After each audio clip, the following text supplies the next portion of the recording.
We all know the fairy tale. A beautiful princess, a grand wedding, a happily ever after. But let's be honest, for most women in the Middle Ages, marriage wasn't a fairy tale. It was a prison. You can forget love, and you can forget choice. Think power, land, and cold hard alliances. These are the stories they don't tell you, of daughters treated like property, queens betrayed and vows sealed in heartbreak. Today, we're counting down history's 10 most heartbreaking forced medieval marriages, where the only thing guaranteed was a devastating personal price. For centuries, marriage, especially for the rich and powerful, had almost nothing to do with love. It was the ultimate political tool, a business contract where the bride was often the most valuable asset. A single wedding could build an empire, end a long and bloody war, or secure a family's legacy. But this relentless chess game of power came at a huge human cost. Women, and sometimes men, were completely stripped of their freedom, bound to spouses they couldn't stand, and trapped in miserable lives. Their stories aren't just footnotes in a history book. They're chilling reminders of the brutal reality hiding behind the gilded thrones and fancy tapestries of the medieval world. From the highest queen to the local gentry, no one was safe.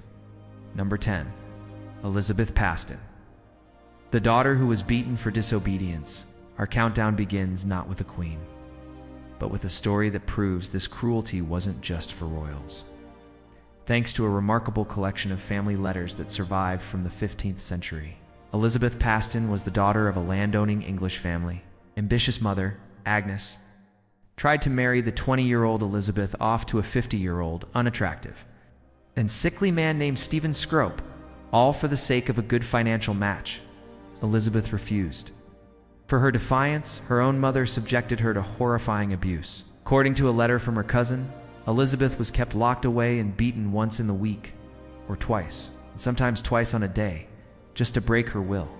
It was a brutal attempt to force her into a marriage she desperately wanted to avoid. Credibly, Elizabeth's resistance worked. The marriage to Scrope never happened, and though it took her almost another decade, she eventually married a man of her own choosing. Her story, preserved in her family's own words, is a shocking look at how far a family would go to enforce its will. Number 9. Joan of England, the Queen exchanged for land. And Joan of England, daughter of the legendary Eleanor of Aquitaine and King Henry II, was born to be a pawn. In 1176, at just 11 years old, she was shipped off to Sicily to marry its king, William II, all to create a political alliance. The marriage was what you'd expect dutiful. It's not happy, but William's death in 1189 left Joan, a young, childless widow, in a now hostile kingdom. The new king, Tancred, promptly threw her in prison and took all her land. Her brother, the famous Richard the Lionheart, eventually showed up on his way to the Third Crusade and freed her by force. But her freedom didn't last long. Richard, ever the pragmatist, then tried to marry her to Saladin's brother, Aladil, in a wild scheme to make them co-rulers of Jerusalem. When that plan fell through, she was married off again at 31 to Raymond VI of Toulouse to lock down his territory for her family. Twice used as a bargaining chip, Joan's life is a perfect example of how even a queen's own desires meant nothing compared to the ambitions of powerful men. Number 8. Isabella of Angoulême. It's a child bride who cost a king his empire. When King John of England wanted Isabella of Angoulême, he didn't let anything stop him, not her age, which was maybe 12, and not the fact that she was already engaged to someone else, Hugh de Lusignan. In the summer of 1200, needing to control her strategic lands, John had his own marriage annulled and essentially kidnapped Isabella right from under her nose. They were married just days later. John was famously obsessed with his beautiful young bride and was known to stay in bed with her until noon, while ignoring his duties as king. But his infatuation didn't bring Isabella a happy life. Her abduction and marriage lit a fuse. The jilted Lusignan family flew into a rage, sparking a rebellion that turned into a full-blown war with France. That war ended up costing John most of his continental empire, including Normandy. Isabella was trapped in a marriage that started a political firestorm, her youth and beauty becoming the catalyst for a king's ruin. She was finally widowed at 28, free from the man who took her for his own gain. Number 7. Empress Matilda. Forced to marry her father's enemy, Matilda, daughter of King Henry I of England, was named as official heir after her brother died in a tragic accident. But her father knew that a woman's claim to the throne was on shaky ground. To protect his borders in France, he made a stunning move.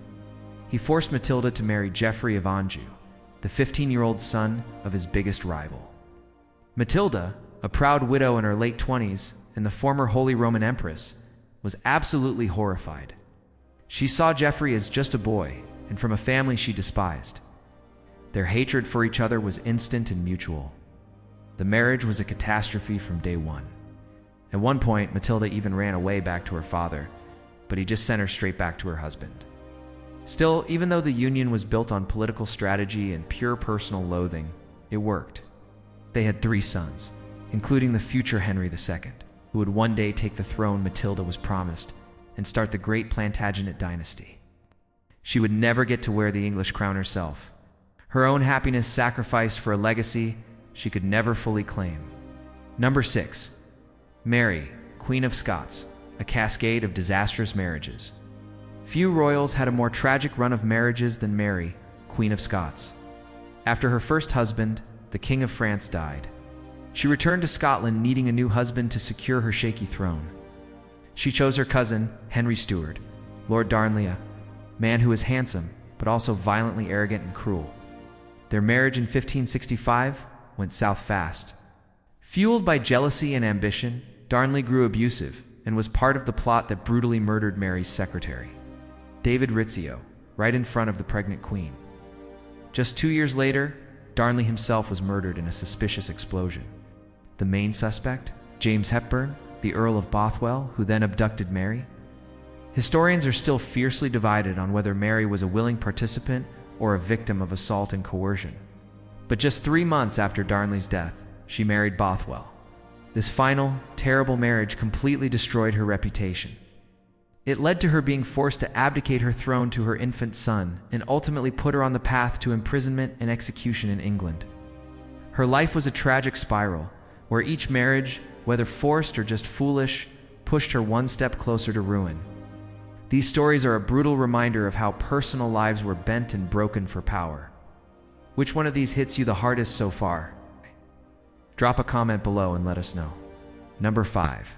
Charles VI and Isabeau of Bavaria. Ray, love story destroyed by madness. When the 16-year-old Isabeau of Bavaria married the young King Charles VI of France in 1385, it looked like a rare success. The two were reportedly thrilled with each other, a genuinely happy match in a world of political arrangements. But this happiness was completely doomed. In 1392, Charles had the first of many devastating bouts of mental illness that would plague him for the rest of his life, earning him the name Charles the Mad. Isabeau's life was shattered. She was left to manage a dangerous court torn apart by warring factions, all while trying to care for her husband, who sometimes didn't even recognize her and would fly into rages demanding she be removed from his sight. Her political enemies spread vicious rumors that she was unfaithful. Trapped and totally isolated, she made desperate political choices, including signing the infamous Treaty of Troyes, which disinherited her own son and named the King of England as the next heir to the French throne. Her story is a heartbreaking look at how even a loving marriage could be destroyed by tragedy, forcing a queen into impossible choices that had devastating results for her and her kingdom. Number 4. Eleanor of Aquitaine, trapped by 2 kings. Eleanor, the Duchess of Aquitaine in her own right, was one of the richest and most powerful women in all of Europe. But all that power couldn't buy her freedom. At just 15, she was married to the extremely religious King Louis VII of France. Their personalities were a total mismatch, and after 15 years and only 2 daughters, the marriage was annulled. Suddenly single, Eleanor was the biggest target in Europe for abduction and forced marriage. To protect herself and her lands from opportunistic men, she moved fast, marrying the younger and much more dynamic Henry, who would soon become King Henry II of England. Their union, born of strategic necessity, was passionate and produced 8 children, but it was also incredibly volatile. As their sons got older, Eleanor supported them when they rebelled against their father. For that betrayal, Henry did the unthinkable. He imprisoned his own wife. Eleanor spent 16 years locked away. powerful queen and duchess reduced to a political prisoner by the very husband she chose to protect herself. She outlived him, but she never truly got to control her own fate. Number 3. Isabella of France, the she-wolf who brought down a king. Isabella of France was only 12 when she was sent to England in 1308 to marry King Edward II. The marriage was a political deal, meant to keep the peace between England and France. For years, Isabella was a loyal and patient wife, putting up with her husband's obvious favoritism and deep emotional attachment to his male courtiers, first Piers Gaveston and later Hugh Despenser. But Edward's constant neglect and public humiliation finally pushed her over the edge. Sent to France on a diplomatic mission, Isabella found an alliand, a lover in the exiled English baron Roger Mortimer. Together, they planned a revolution. In 1326, Isabella came back to England with a small army, leading an invasion against her own husband. The king's support completely fell apart, and Isabella forced him to give up the throne to their son. Edward II was thrown in prison and died soon after, very likely murdered on her orders. Nicknamed the She-Wolf of France, Isabella transformed from a victimized child bride into a ruthless queen who overthrew a king, a shocking change forged in the fire of a miserable and humiliating marriage. Number 2. Joanna of Castile, the queen betrayed by everyone, known to history as Juana la Loca, or Joanna the Mad. The Queen of Castile's story is a devastating mix of political scheming and personal obsession. Married at 16 to the Archduke Philip of Flanders, known as Philip the Handsome, Joanna fell deeply and obsessively in love. The attraction was mutual at first, but Philip was a relentless womanizer whose constant cheating tormented the emotional and deeply religious Joanna. Her public outbursts of jealousy were used against her. Philip, and even her own father, Ferdinand of Aragon, spread rumors that she was insane, all to usurp her power after she inherited the throne of Castile. When Philip died suddenly in 1506, Joanna's grief was all-consuming. She reportedly refused to be separated from his coffin, traveling with his decaying body for months.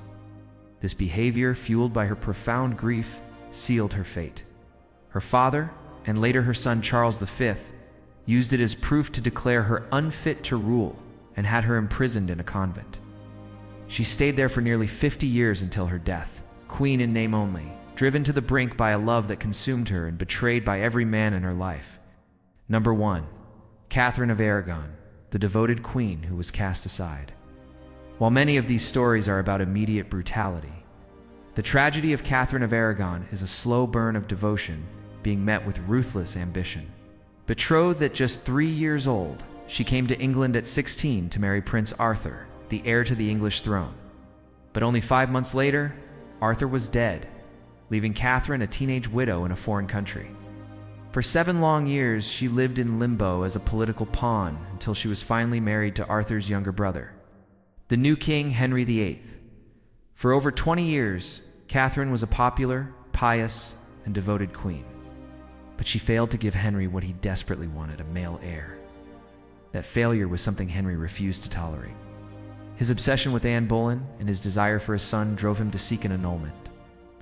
Arguing their marriage was cursed by God, when the Pope refused, Henry broke away from the Catholic Church, declared his own marriage invalid, and simply cast Catherine aside.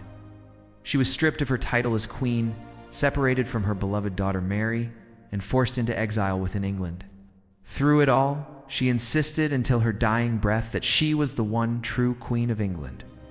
Hers is the ultimate story of a woman whose entire life was built on a political alliance, who gave everything to her role only to be erased, because she failed in the one duty that mattered to the man she was bound to.